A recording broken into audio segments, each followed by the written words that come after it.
నా పేరు రమేష్ అన్న. నా పేరు రమేష్. మేము పొద్దున పిఎస్కి వచ్చినాం. దేనికోసం వచ్చారు?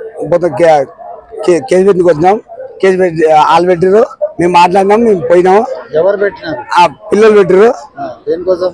అదే పిల్లమూడు పంచాయతీ గురించి ఆలు పెట్టిరు. మేము మాట్లాడినాము, పోయినాము. 3:30కు మళ్ళా పవన్ ఆయన సీను ఇద్దరు వచ్చారు, మాట్లాడారు, వచ్చారు.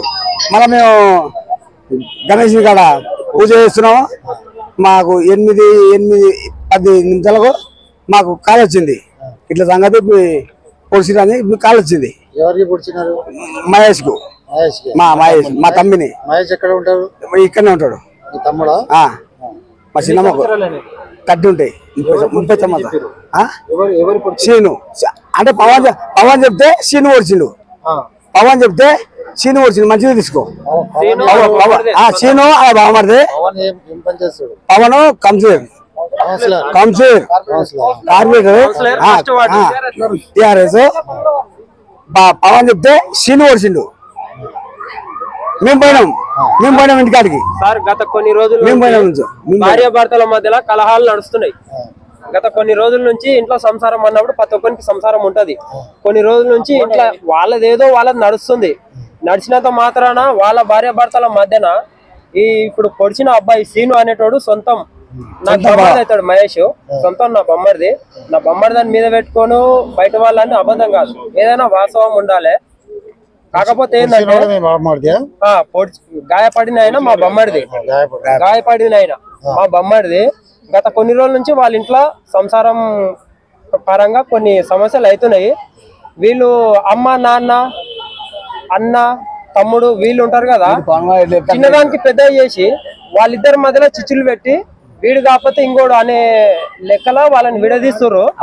కాకపోతే అప్పటికే కొన్ని రోజులు అవుతుంది వీళ్ళిద్దరిని విడదీసి, భార్య భర్తల్ని విడదీసి కొన్ని రోజులు అవుతుంది. ఈ సీను అనేటాయన సీను వాళ్ళ అమ్మ నాన్న వీళ్ళని వీళ్ళకు మాటలు నేర్పించి, ఇంకొకటి పవన్ అనే ఉన్నాడు కదా కౌన్సిలర్, ఆయన తరపు నుంచి వీళ్ళకు కొంచెం సహకారం ఉంది. అందువలన వీళ్ళు రెచ్చిపోయి సీను అనేటాయన మా బొమ్మడిది వాళ్ళని వాళ్ళ భార్య వాళ్ళని విడదీసిరు. వీడేం చేసిండు, ఒక మొగోడు ఆడదాని లేని మొగోడు, ఒక భర్త ఆడది లేని ఒక భర్త ఏం చేస్తాడు, ఒక బానిసత్వానికి గురవుతాడు. వాడు ఒకటి నిజమని నమ్మిండు. ఆమె వేరే ఏదో ట్రాప్ చేస్తుంది, వేరే ఏదో చేస్తుంది అని చెప్పి వాడు నమ్మిండు. అదే నిజమైంది. వాడిని పట్టుకొని వాడిని నిలదీసి అడుగుతుంటే వీళ్ళందరూ కలిసి వాడిని పట్టుకొని నువ్వు వాడిని అడిగే అధికారం ఏందని చెప్పి వాడిని పట్టుకొని ఈ రోజు వాడిని కొట్టి అవసరం చంపడానికి ప్రయత్నించారు. ఈ రోజు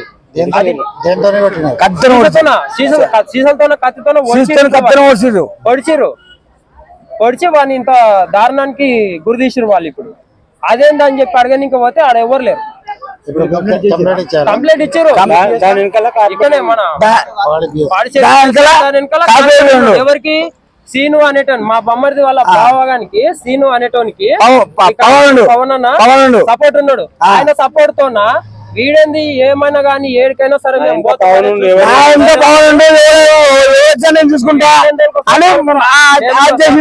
ఇంతకు ముందు ఎన్నో సార్లు సీను ఇది కాదు లెక్క, భార్య భర్తలు అయినప్పుడు ఎన్నో సార్లు కొట్లాడతారు, తిట్టుకుంటారు, ఒకటవుతారు. అవసరమైతే మీ చెల్లెకు అమ్మ నీ భర్త తప్ప మేము ఎవరం కాము, నీ భర్తనే నీకు జీవితాంతం అవుతాడు అని చెప్పి ఆమెకి ఏదో 4 మంచి మాటలు చెప్పి పంపిరు. మాకు కూడా పెళ్ళలేదు సార్, మాకు కూడా పిల్లలు ఉన్నారు, మాకు కూడా అక్క చెల్లెళ్ళు అమ్మ నాన్న అందరు ఉన్నారు. ఇప్పుడు మా అక్క చెల్లెళ్ళు మా బావలతో ఒట్లాడినప్పుడు ఏడికైతే అడిగాను అని చెప్పి మేమైతే తోలుకొచ్చి ఇంట్లో పెట్టుకోలేము కదా. వాళ్ళకి ఏదో 4 మాటలు సరి చెప్పి వాళ్ళకి కూడా మంచి ఏదో న్యాయం చేయాలని చూస్తాం కానీ ఇంతకైతే అంతకు గాని అని చెప్పి మేము కూడా చేయలేం కదా. ఆ మాట వానికి ఎన్నోసార్లు ఎక్స్ప్లెయిన్ చేసినాము. సీన్ గాడు ఎంతో రౌడీ వాడు, ఇన్ని సార్లు ఎంత మించి కూడా చెప్పినా మీ బొమ్మడిని చంపేస్తా అని చెప్పి ఎన్నో సార్లు అన్నాడు. కరెక్ట్ కాదు. మీరు చంపేస్తాను నువ్వు మీ చెల్లెలకి వానికి ఎందుకు పెళ్లి చేసినావు, చంపేస్తాను నువ్వు ఎందుకు పెళ్లి చేసినావు అని ఎన్నో సార్లు అడిగినాం.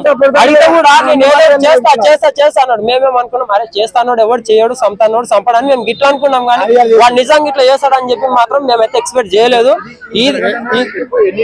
ఈ రోజు దగ్గర కమ్సకం టైం ఏమైతుంది 8 ఆ టైం అవుతుంది. సాయంత్రం 4 గంటలకు నాకు కలిసిండు.